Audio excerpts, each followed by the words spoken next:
अस्सलाम वालेकुम, welcome back. आज का हमारा ये दूसरा लेक्चर है क्रिएटिंग वर्कबुक्स। इससे पहले हमने इंट्रोडक्शन टू एक्सेल किया था कि उसमें हमने सीखा था कि कोर्स का ओवरव्यू और एक्सेल विंडो का ओवरव्यू हमने किया था और माउस के फीचर्स के बारे में हमने बात की थी और बैकस्टेज व्यू। और आज के इस लेक्चर में हम वर्कबुक के बारे में सीखेंगे कि एंटरिंग टेक्स्ट एंड नंबर्स, हम कैसे टेक्स्ट या नंबर ऐड कर सकते हैं, बेसिक फार्मूलाज कैसे बनाने हमने, और रिलेटिव रेफरेंसेस क्या होते हैं, ऑर्डर ऑफ ऑपरेशंस और वर्किंग विद रेंजेस। तो ये हमारा आज का आउटलाइन है जो हम सीखेंगे आज के इस लेक्चर में। तो हम एक्सेल को ओपन कर लेते हैं। तो सबसे पहले मैंने जब एक्सेल को ओपन किया तो इसमें सबसे फर्स्ट पॉइंट जिसको हम डिस्कस करने जा रहे हैं, entering and text and numbers. ये फ़र्स्ट पॉइंट को हम डिस्कस करेंगे कि एक टेक्स्ट को हम कैसे जो है वो या नंबर या कोई भी टेक्स्ट हम एंटर कैसे कर सकते हैं। तो सबसे पहले आपने जहाँ पर भी आपने कुछ एंटर करना है वहाँ पर आपने अपने कर्सर को क्लिक करना है, यानी कि एक्टिव सेल करना है। जहाँ पे आपका सेल एक्टिव होगा वहाँ पे ही आप राइट कर सकते हैं। सपोज़ अगर मैंने यहाँ पे राइट करना है तो मैं यहाँ पे मैं सेल को लाके क्लिक करूँगा अपने कर्सर को लाके, और जहाँ पे ये सेल एक्टिव होगा वहाँ पे मैं कुछ राइट करूँगा। सपोज़ मैं नंबर लिखता हूँ 1। अब मैंने 2 लिखना है तो मैं या तो माउस से यहाँ पे नीचे करूँगा 2 लिखने के लिए, या मैं फिर ये राइट्स जो एरो डाउन है, डाउन एरो की से जो नीचे वाला बटन है एरो डाउन से, वहाँ से मैं नीचे करके इसमें राइट कुछ कर सकता हूँ। तो सपोज़ यहाँ पे मैंने एक नंबर एन और नंबर राइट करना है और टैब का बटन जैसे ही मैं प्रेस करूँगा तो मुझे ये नेक्स्ट कॉलम में ले जाएगा टैब का बटन प्रेस करने से। तो इस तरीके से मैं नंबर या कोई भी टेक्स्ट जो है वो मैं ऐड कर सकता हूँ। अब एक दो चीज़ें जो बड़ी ही इम्पोर्टेंट हैं, जो सपोज़ मैंने यहाँ पे लिखा नेम, ये नंबर है, मैंने इधर लिखा नेम और इधर मैं इसको एडिट करना चाहता हूँ। सपोज़ अगर इसको मैंने एडिट करने के लिए अब मैंने नेम को एडिट करके नेम्स लिखना है इसको, तो अगर मैं यहाँ पे ला के और मैं एस लिखूँगा तो पहले वाला ख़त्म हो जाएगा और न्यू जस्ट एस लिखा जाएगा। तो मैंने तो नेम को एडिट करना है ना, तो उसके लिए मैं क्या करना पड़ेगा, मुझे इस चीज़ को अंडरस्टैंड करना। अगर मैंने इसको एडिट करना है तो मैंने क्या करना है, इस पर डबल क्लिक करना है और जैसे ही मैं डबल क्लिक करूँगा तो मेरा कर्सर ब्लिंक करना शुरू कर देगा। और जैसे ही कर्सर ब्लिंक करेगा अब मैं इसको, इस नेम को एडिट कर सकता हूँ, इस टेक्स्ट को एडिट कर सकता हूँ। अब एडिट करने के बाद मैंने क्या करना है, एंटर का बटन प्रेस करना है। जैसे ही एंटर करूँगा तो ये जो नेम्स एडिट हो जाएगा। तो ये बिल्कुल बेसिक सा एक पॉइंट था जो आपको पता होना चाहिए इसका। तो अगर आप कर्सर ला के जस्ट कुछ भी लिखेंगे तो पहले वाला वहाँ से ख़त्म हो जाएगा और न्यू चीज़ वहाँ पे ऐड हो जाएगी जो कुछ नया आप ऐड करेंगे। तो ये बिल्कुल बेसिक एक पॉइंट था कि आप कैसे कुछ इसमें ऐड कर सकते हैं।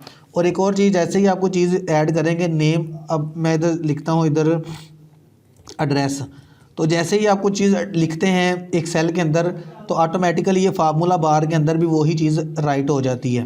ठीक है, तो इसको मैं एंटर करता हूँ तो यहाँ पे ये टेक्स्ट एंटर हो चुकी है। तो इस तरीके से नेम, नंबर और टेक्स्ट जो है वो मैं ऐड कर सकता हूँ। तो नेक्स्ट हमारा जो था क्रिएटिंग बेसिक फार्मूलाज, तो ये सेकंड पॉइंट है हमारा कि बेसिक फार्मूला हम कैसे क्रिएट करेंगे। तो यहाँ पे आ गया मैं सेकंड पॉइंट पे, बेसिक फार्मूलाज कैसे क्रिएट करने हैं मैंने। तो अब देखेंगे यहाँ पे मैं लिखता हूँ एक दो चीज़ों को मैंने जमा करना है। मैं यहाँ पे इक्वल टू का साइन लिखता हूँ। जब भी मैंने किसी चीज़ को जमा करना है या माइनस ज़रब तकसीम करनी, इक्वल राइट करके मैं लिखता हूँ 2 + 3। तो ये क्या करेगा, इनको जमा कर देगा। अगर मैं वैसे इधर लिखता हूँ 2 + 3 तो ये 3 + 3 इसको जमा नहीं करेगा। अगर मैं किसी चीज़ को जमा करवाना है या कोई फार्मूला मैंने राइट करना है तो पहले मुझे बराबर का साइन लगाना पड़ेगा, इक्वल लिखना पड़ेगा। अब इक्वल लिख के मैं लिखूँगा 8 और -5, तो ये इस पर अब ये कैलकुलेशन का अमल होगा। अब देखें 3 आ गया। तो ये बेसिक एक चीज़ है कि बेसिक फार्मूला हम कैसे बना सकते हैं। और जमा, माइनस, ज़रब, तकसीम, कोई भी कैलकुलेशन हमने अगर करनी है तो उससे पहले हमें प्लस का साइन लगाना पड़ेगा, प्लस ऑपरेटर। जैसे ही मैं प्लस लगाऊंगा और प्लस लगा के अगर मैंने मल्टीप्लाई करना है 5, मल्टीप्लाई के लिए स्टेरिक साइन यूज़ होता है। शिफ्ट दबा के और 8 का बटन, शिफ्ट दबा के और 8 का बटन दबाएंगे तो स्टेरिक साइन आ जाएगा। और 5 + 6 और 5 स्टेरिक 6, ये क्या करेगा, इसको मल्टीप्लाई कर देगा। पहले में आप प्लस कर रहे हैं प्लस, और दूसरे में हम क्या कर रहे हैं सब्ट्रैक्ट कर रहे हैं, और इस तीसरे में हम क्या कर रहे हैं मल्टीप्लाई कर रहे हैं। यानी कि प्लस के लिए ये साइन यूज़ होगा और माइनस के लिए एंटर कर दिया, माइनस के लिए ये साइन यूज़ होगा, और मल्टीप्लिकेशन के लिए स्टेरिक का साइन यूज़ होगा, और डिवाइड करने के लिए ये यूज़ होगा सब बैक स्लैश का बटन यूज़ होगा डिवाइड करने के लिए। तो स्लैश को हम यूज़ करेंगे, या मैं इसको ये लिखा नहीं जा रहा, सपोज़ ये ऐसे लिखेंगे हम इसको, ठीक है। तो ये स्लैश का बटन यूज़ होगा सब डिवाइड करने के लिए। तो अब देखें, सपोज़ इक्वल टू 40 और डिवाइडेड बाय /5, तो ये क्या करेगा, इसको डिवाइड करने के लिए हम ये यूज़ करते हैं। तो ये बेसिक फार्मूला लिखने के लिए आपने क्या करना है, जस्ट स्टार्टिंग में इक्वल राइट करना है और बेसिक फार्मूला आप राइट कर सकते हैं। नेक्स्ट हमारा जो है रिलेटिव रेफरेंस क्या चीज़ है, ये बड़ी इंपॉर्टेंट चीज़ है। ये अभी हम बिल्कुल बेसिक चीज़ें कर रहे हैं, तो ये हमारा तीसरा पॉइंट था, रिलेटिव रेफरेंस। तो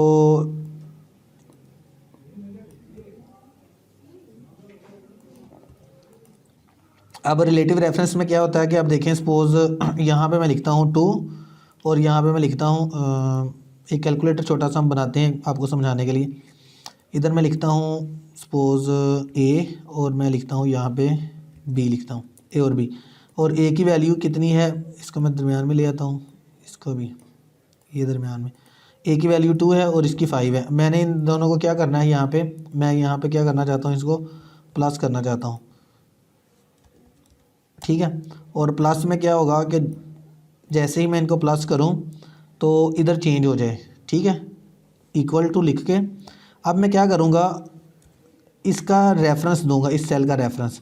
अब देखिए इसका एड्रेस क्या है, इसका एड्रेस है J8। इस कोने में देखिए आपको नज़र आ रहा है J8 नेम बॉक्स इसका, यानी कि J इसका कॉलम है और 8 नंबर इसका क्या आ रहा है, रोज़ आ रही है, इसकी 8वीं रो है, और J इसका कॉलम है J8, और इसका क्या है K8, J8 और K8। मैं करना क्या चाहता हूँ, बजाय कि मैं ये नंबर राइट करने के मैं इनका एड्रेस दूंगा। इधर मैं लिखता हूँ J8, जैसे मैंने J8 लिखा, यहाँ पे क्या हो गया, उसको सेलेक्ट कर लिया उसने ऑटोमेटिकली, प्लस अब मैं लिखूँगा K8, J8 और K8, और मैंने एंटर किया जैसे ही, तो क्या हुआ, यहाँ पे इनको जमा कर दिया दोनों का। मैं इधर वैल्यू अगर चेंज करता हूँ, मैं सपोज़ 8 करता हूँ, एंटर करता हूँ, ऑटोमेटिकली इधर 13 हो जाएगा। इधर मैं सपोज़ 10 करता हूँ, ऑटोमेटिकली इधर क्या हो जाएगा, 18 हो जाएगा। तो ये जो मैंने इधर J8 और A8 जैसे ही लिखा, तो फार्मूला बार में भी आपको नज़र आ रहा है J8 और K8 मौजूद है यहाँ पर, बजाय के ये नंबर लिखने के। तो ये जो J8 और K8 ये रेफरेंस है, ये क्या है, रेफरेंस। तो आप किसी भी सेल का रेफरेंस दे सकते हैं फार्मूला के अंदर। तो इसमें कोई भी अगर मैं वैल्यू चेंज करता हूँ, सपोज़ 20 और 10 करता हूँ, तो ये 30 हो जाएगा। इसी तरह मैं ये माइनस ज़रब तकसीम डाल के इधर यहाँ पे इसी तरीके से रेफरेंस यूज़ करते हुए ये फार्मूला कैलकुलेटर पूरा बना सकता हूँ। अब ये आपकी असाइनमेंट है इसकी, ये कि आपने इस तरीके से एक कैलकुलेटर क्रिएट करना है जिसमें ये दोनों A और B की वैल्यू चेंज हो, तो इधर क्या हो, माइनस हो जाए, इधर डिवाइड, मल्टीप्लिकेशन और डिवाइड, इस तरीके से ये राइट हुआ है। तो नेक्स्ट हमारा जो है ये ऑर्डर ऑफ ऑपरेशन, के ऑर्डर ऑफ ऑपरेशन आप कैसे इसका होगा कि इसका ऑर्डर, सपोज़ अगर जमा माइनस ज़रब तकसीम पहले किसको, यानी कि बल्कि आपको पहले समझाते हैं। सबसे पहले क्या होगा कि एक्सपोनेंट जो है ना वो उसको लेगा, जो पावर होती है ना, पावर।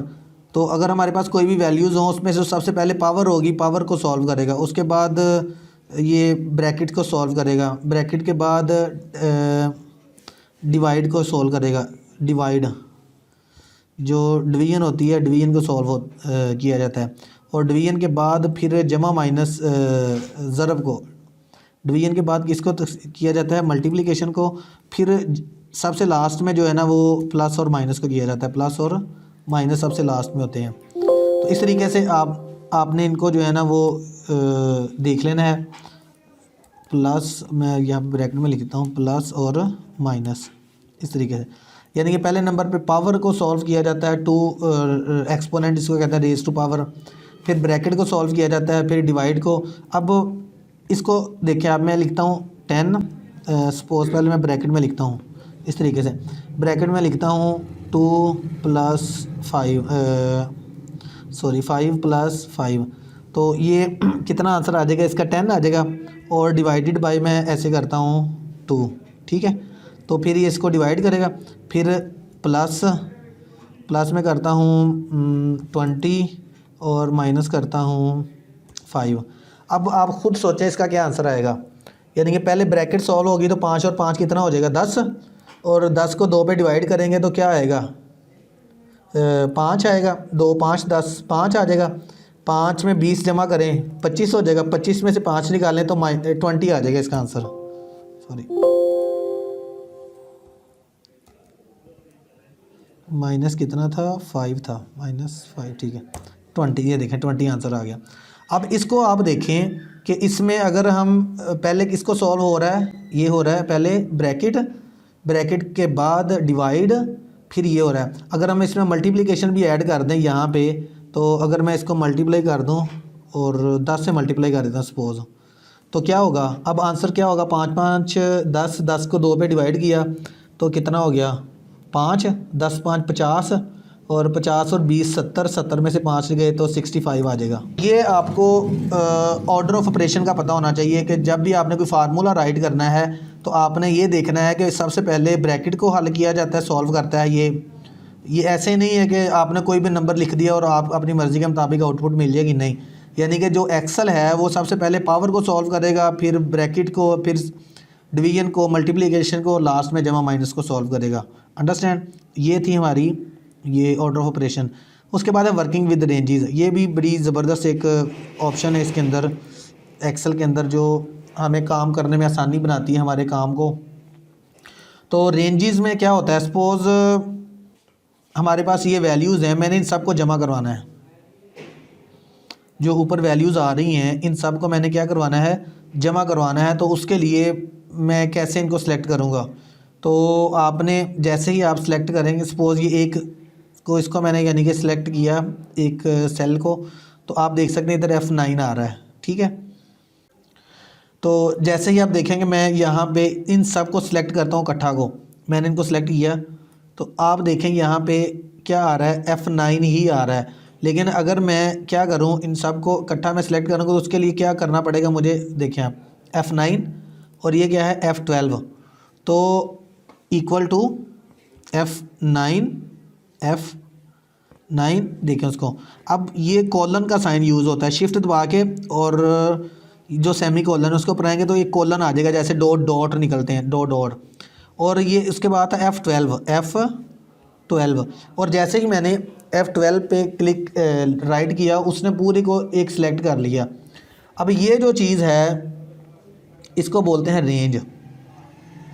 यानी कि F9 कॉलन, जब आप एक पूरी रेंज को सिलेक्ट करते हैं, तो अब मैं एंटर करूंगा तो इधर कुछ भी नहीं आएगा, क्योंकि अब रेंज, खाली रेंज को मैं इधर आउटपुट ले रहा हूं। तो यहाँ पर बाकी हम फार्मूलाज हम आगे जाके करेंगे। मैं आपको एक चीज़ बता दूं हम इसको कैसे यूज़ कर सकते हैं। तो यहाँ पे मैं एक सम का फार्मूला यूज़ करूँगा, तो क्या करेगा ये सम, इसको इक्वल टू सम, जो पूरी रेंज हमने सेलेक्ट की थी उसको क्या करवा देगा, जमा करवा देगा, सम का फार्मूला।